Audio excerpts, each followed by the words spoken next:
നിൽക്കുന്ന നേരം പോരെ ഇത്തിരി ചോറും കറി ഉണ്ടാക്കാൻ? അതെങ്ങനെയാ? എന്റെ ജോലിയുടെ സ്വഭാവം എന്താന്നോ, ഒരു ഓവർസീറുടെ ബുദ്ധിമുട്ടുകൾ എന്താന്നോ, അതൊന്നും നിനക്കറിയേണ്ട കാര്യമില്ലല്ലോ. പിന്നെ ഇടുക്കിയിൽ ഒഴുകണ വെള്ളം ഡാം കെട്ടി തടഞ്ഞ് പൈപ്പിട്ട് താഴേക്ക് എത്തിച്ച് ജനറേറ്റർ ഇറക്കി കറണ്ടുണ്ടാക്കി അത് നാട് മുഴുവൻ കമ്പി വലിച്ച് വീട്ടിലെത്തിക്കണ ജോലി വരെ നിങ്ങൾ ഒറ്റയ്ക്കല്ലേ ചെയ്യണത്? എന്റെ സുഗുണേട്ടാ, എല്ലാവർക്കും പണികളുണ്ട്. വെളിച്ചാകുമ്പോ മുതൽ അന്തിയാവണ വരെ ഞാൻ ഇവിടെ കിടന്ന് വലിക്കണത് നിങ്ങൾ ആരെങ്കിലും കാണുന്നുണ്ടോ? ഇടയ്ക്കിടയ്ക്ക് നീ ഇത് പറയുന്നുണ്ടല്ലോ. നിനക്ക് എന്താടി ഇവിടെ അത്ര വലിയ ജോലി? ഏയ് ഒന്നുമില്ലാലോ. രാവിലെ എഴുന്നേറ്റ് അടുക്കള ചെന്ന് കുക്കറിനോട് പറഞ്ഞാൽ മതിയല്ലോ, കുക്കറെ ഇന്ന് 3 പേർക്ക് ചോറ് വേണം കേട്ടോ. അത് കേട്ട ഉടനെ കുക്കർ എടുത്ത് വെള്ളം ഒഴിച്ച് അരിയിട്ട് വേവിച്ച് പാകാവുമ്പോ എന്നെ നോക്കി ഇങ്ങനെ കൂ കൂ എന്ന് വിളിക്കൂലോ. അങ്ങനെ ഒരുപാട് കൂവണ്ട.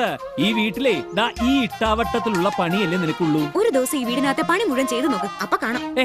എന്തിനു ഒരു ദിവസം ആക്കുന്നത്? 365 ദിവസം ഇവിടുത്തെ പണി മുഴുവൻ ഞാൻ നോക്കാം. പകരം നീ പുറത്തു പോയിട്ട് ഞമ്മിനുള്ള വക സമ്പാദിച്ചു കൊണ്ടുവരുവോ? എന്തേ ഉത്തരം മുട്ടിപ്പോയോ?